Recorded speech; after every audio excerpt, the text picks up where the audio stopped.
Hi everyone, I'm Bia and welcome back to Kardec Radio for Teens. For those of you who might not know, Kardec Radio for Teens is a place where teens can come together with other teens to learn about Spiritist teachings and topics in a way that makes more sense to us and is more relatable to us as teenagers in today's society. So, I know the last few weeks have been really hard, right? Most of us, the majority of us have been staying home all day long, every day, and we never thought we would say this, but we miss going to school, right? We miss being in class, being with others. Right now we're just stuck at home with our immediate family, and hopefully everyone is staying home because that's what's going to help everyone get safe soon, right? Social distancing. So I know it's hard to not be with our friends or be with our relatives that much, but we have to try and stay home and social distance ourselves so that we as a country, as a world, can get through this much quicker. So really, even though you might not think social distancing is important, it really is, because if every person does that, this situation will be a lot better, and we'll be able to overcome it quickly. So hopefully everyone is staying home, and I know with that extra time staying home, right, we have a lot of time on our hands, but I encourage you, like we talked about last time, to do things to improve yourselves, right, to educate yourselves, whether it's learning a new skill like sewing or knitting or working on your art skills, or like we're doing here for Kardec Radio for Teens, reading through some Spiritist teachings and learning. And now we have more time to reflect, right? Because we don't want to just read these and talk about it one time and then never reflect on it. We want to reflect and be able to really put those messages into our lives. And this is a great time to do it, right? Get a little message and really see how it can apply to your life and change your life.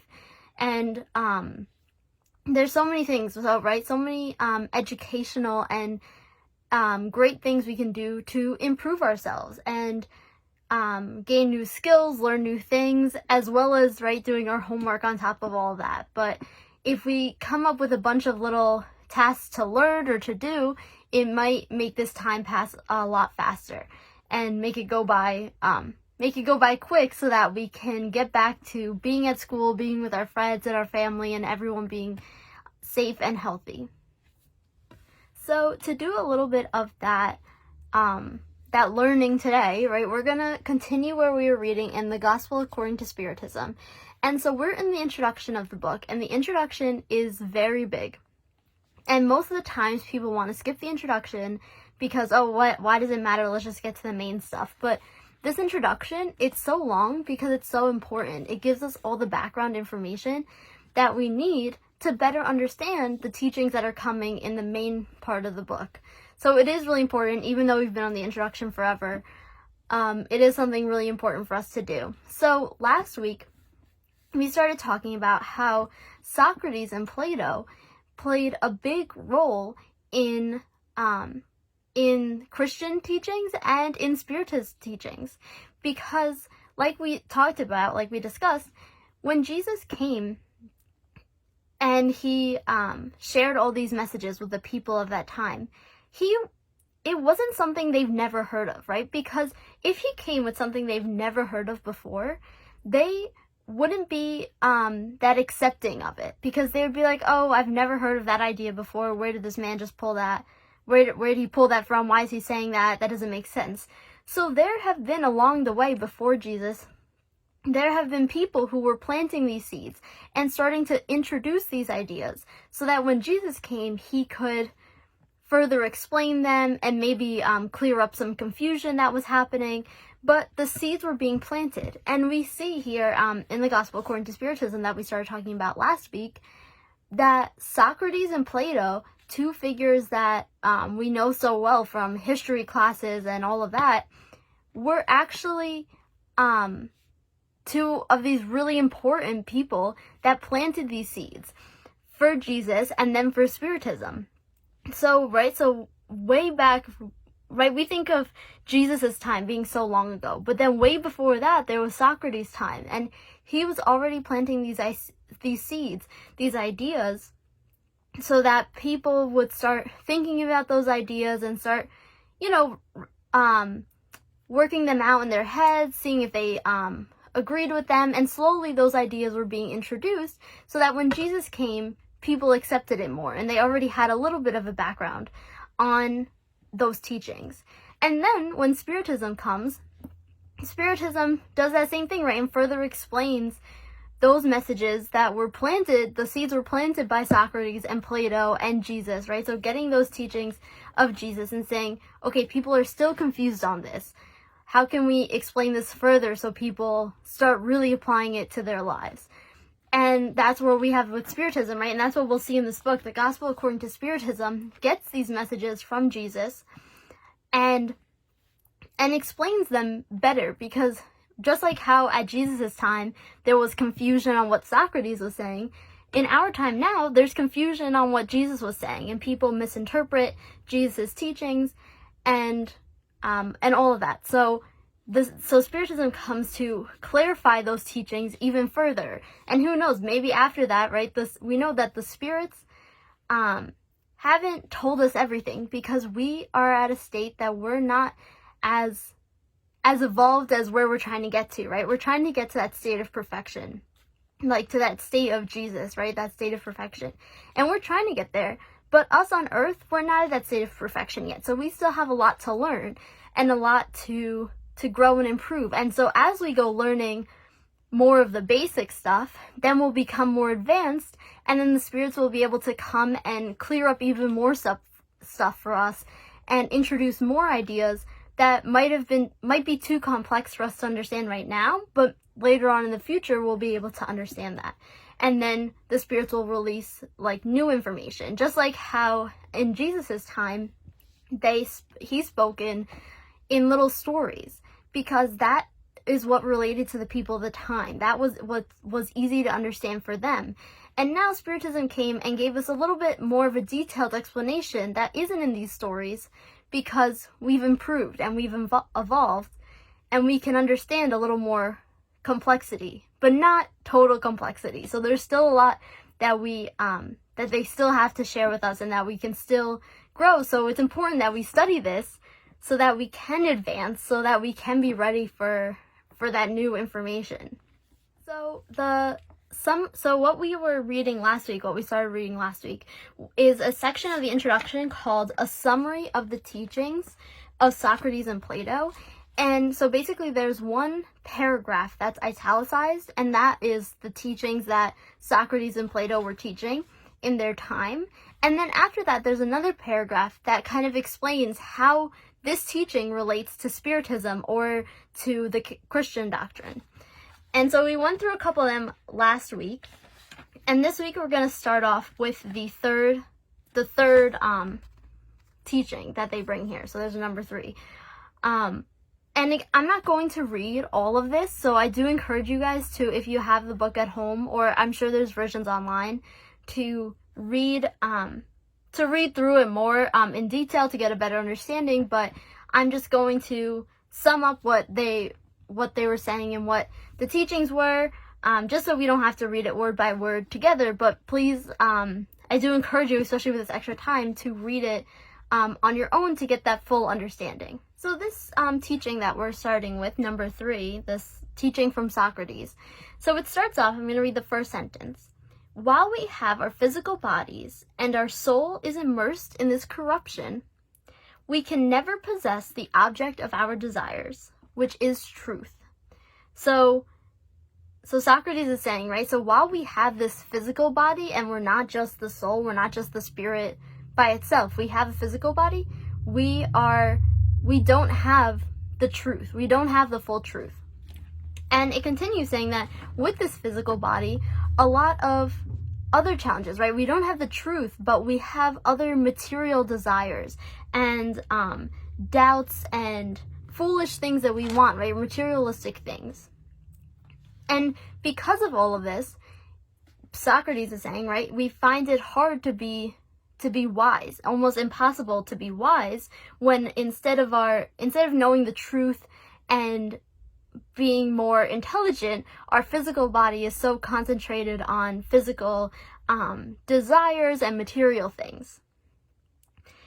And then Socrates says, we shall know it, meaning truth, we shall know the truth only after death.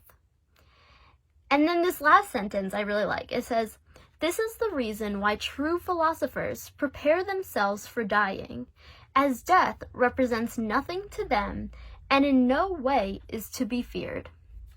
So that last sentence, right, saying that true philosophers, they want the truth, right? They want to find this truth. They want to find these answers. So true philosophers, they're not scared of death because they want death, because they know that after death, that's when they're going to have this truth, right?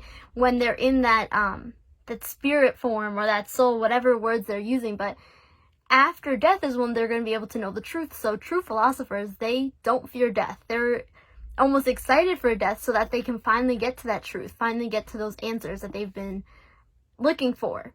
And how this relates, so now we can go into how this relates to Spiritism. So these are very similar things that are said in Spiritism, right? So that the soul is being obscured by the corporeal organs. So we know that when we're incarnated, we don't know this full truth that we know, because we don't know this full truth for our benefit, right? We may seem like, oh, I want to know all the answers. Like, why can't I remember my past life if I had a past life? But maybe we did something really bad in our past life that if we remembered that, it would be really hard to improve ourselves, because that would just be constantly on our mind, or we would still have that hate towards a certain person if we knew something that they did to us. So it's important that we forget this in this corporeal existence right now, so that helps us to improve ourselves. Because if we knew the full truth and we knew everything right now, it would hurt us more than help us. So even though people do want this, right, we know that when we're incarnated and we're in this material body, some of that truth is held back. And it's held back, right, for our benefit, for to help us improve and to help us learn. And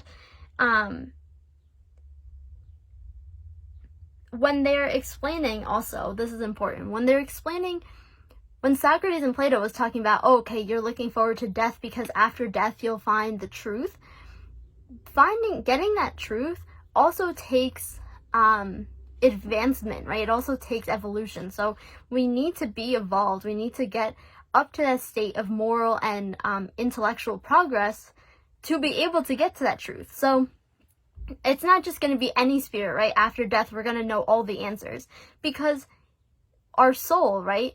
Our spirit is not advanced enough to have all that information. So one little difference, right? Socrates and Plato was just talking about all the spirits, right? After death, that's when you'll find the truth. But we know that it's going to be those more advanced spirits, those spirits that have already reached, who are already purified. Those ones are going to be the ones that after death they'll go back to knowing the whole truth, and they'll learn more of that truth, right? More things. But for those of us, right, us on Earth who are less evolved, it's still going to take some time, right? We might be, as we go evolving, we'll be after death, and when we're back in the spirit world, we'll get more pieces of information, right? More truth, but not like this full, complete truth, unless we've gotten to that state of advancement, of progress.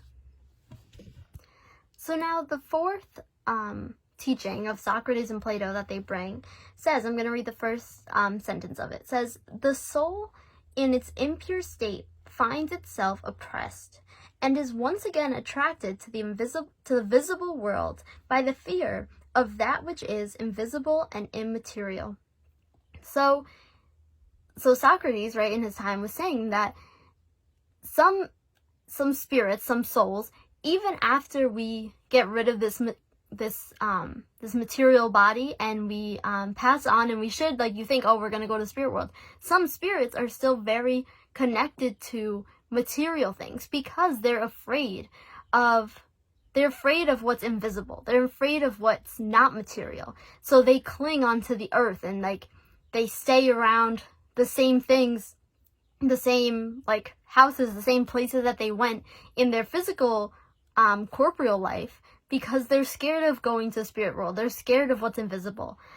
And then it says how, in fact, they are not good but bad souls, dragging with them the penalties of their first life, who find themselves forced to wander in such places.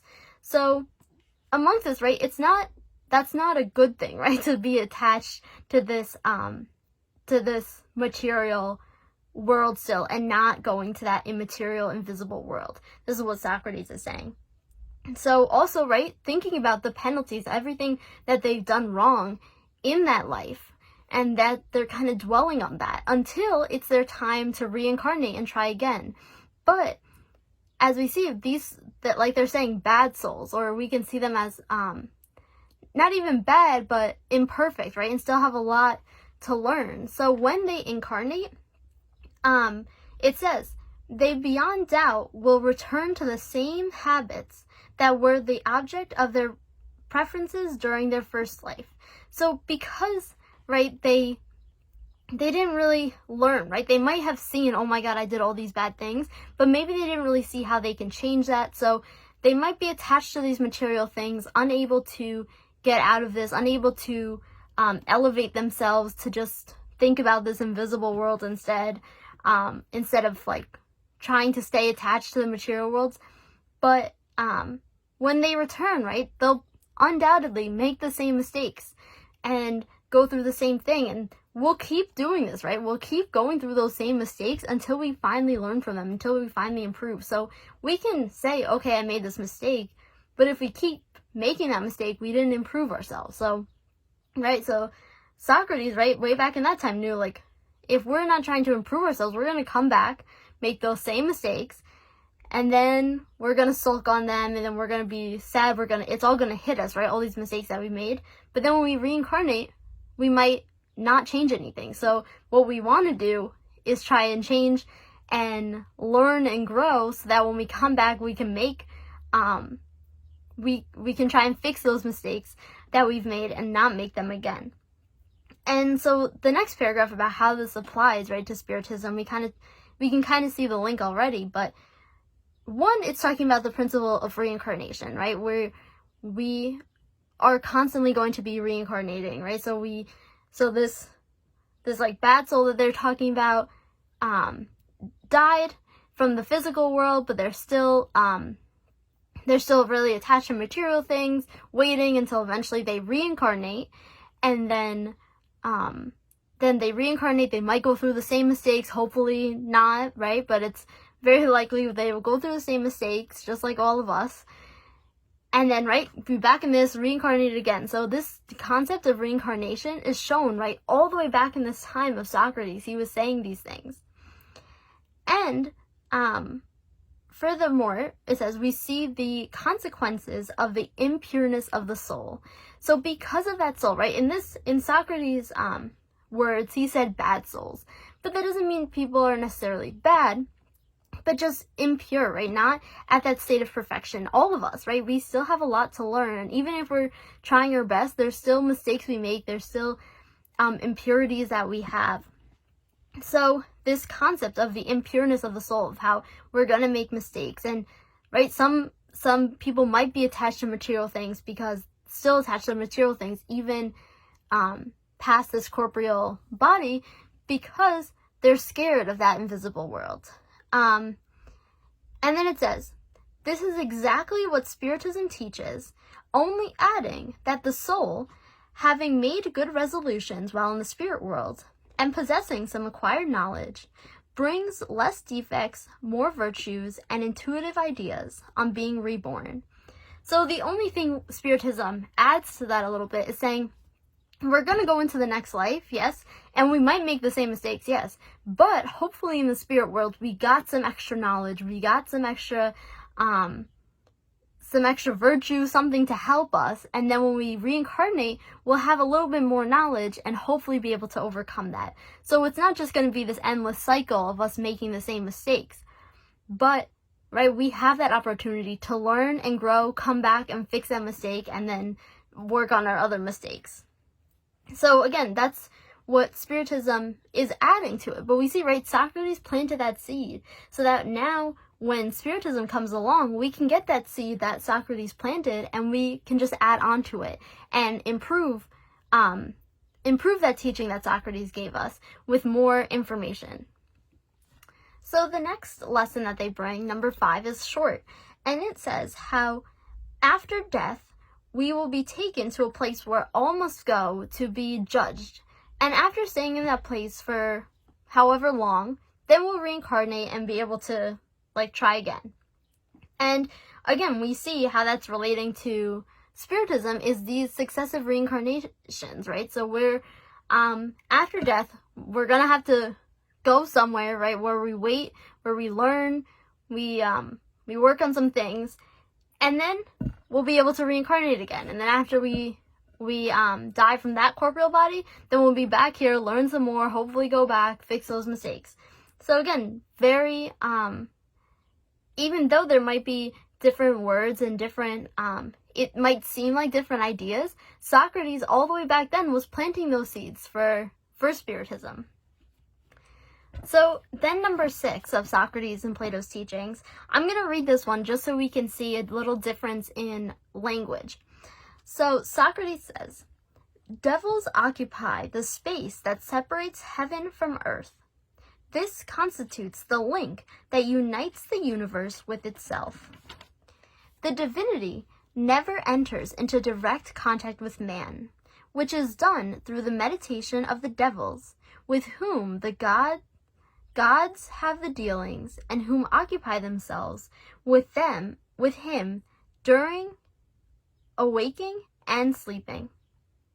So here we think, okay, how does this relate to Spiritism? Because it says devils and gods, like multiple gods. So we say, okay, how is this related? But when we break it down, and when we get some background information, it makes sense, and we'll see how it connects. So what they bring in the next paragraph is that the word daemon, that we take the word evil from, wasn't used as a bad thing. So people in that time used the word daemon or demon and devil as just to mean a spirit.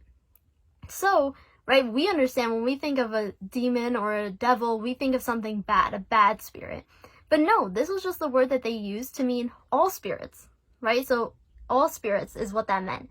And when they used the word gods, they meant the superior beings. So those spirits who are already at that perfection, those are superior beings, right? But not, so they call them gods, but we know them, they were just like the more evolved, the perfect spirits.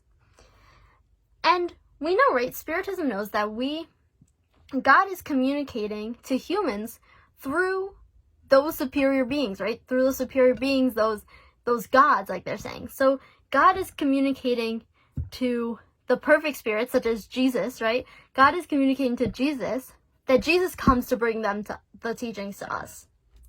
And we also know that the spirits can communicate with us both in while we're awake and while we're sleeping. So if we get that definition that Socrates brought us, right, we may be taken aback when we say, okay, devils, no, we don't think in devils or demons or anything like that, or multiple gods, and we might be thrown off by that. But if you simply replace the word spirit with that word devil that they used, now we have a spiritist idea. So Socrates planted that idea and the seed, and the people at the time used the word devil, so that was the word that he used. And again, that just meant spirit. And now, right, as the word devil has changed its meaning, Spiritism had to come to bring a new word, right? The spirit, to bring a new word so that it wasn't that word devil that has a negative connotation now. And what's really interesting also is if we switch that word devil from angel to angel, then we get the Christian doctrine, right? So we know in the Christian doctrine, they talk about these spirits as angels. So if we switch devils to angels, now we have a Christian idea, the Christian doctrine. And if we change that word angels or devils, if we change it to spirits, then that word, then now it's the spiritist doctrine. So it's really interesting to see how, right, first, a word might throw us off and might think, oh no, that's not us at all. But the basic beliefs are there, right? Are united, are tied together. And this happens with all types of beliefs today, right? So that's why we can't judge people for having different beliefs, different religions, because when we look at the basic principles, right, we might have a lot in common with them. Even if we have different religions by name, there might be a lot of similarities in the things that we believe in and that we value to the things that people of other religions believe in and value as well, right? Just like how we see here, we wouldn't have thought that the word devils, right, could relate anything to what we were talking about in Spiritism, but we can see how it really does have that connection, and also that connection to the Christian doctrine that would have used the word angels instead. So I think that's really cool to show how it is connected, and just because there's different names doesn't mean that people are thinking these completely different ideas, right? We might have a lot more in common than we think. So that's where we'll leave off today, and next week we'll talk more about these teachings of Socrates and Plato and see how they relate to Spiritism. And it kind of gives us a little sneak peek at some of the topics in Spiritism that we'll be talking later on in the book. So I encourage everyone, I challenge you to learn something new this week, whether it's reading a book or learning a new skill, or rereading a book, or doing your homework, trying to do something to improve yourself during this time, right? It's a lot of downtime, a lot of time stuck in the house, but use it to improve yourself and to make yourself better, because this is a great opportunity for that, right? We don't have a lot of other distractions going on.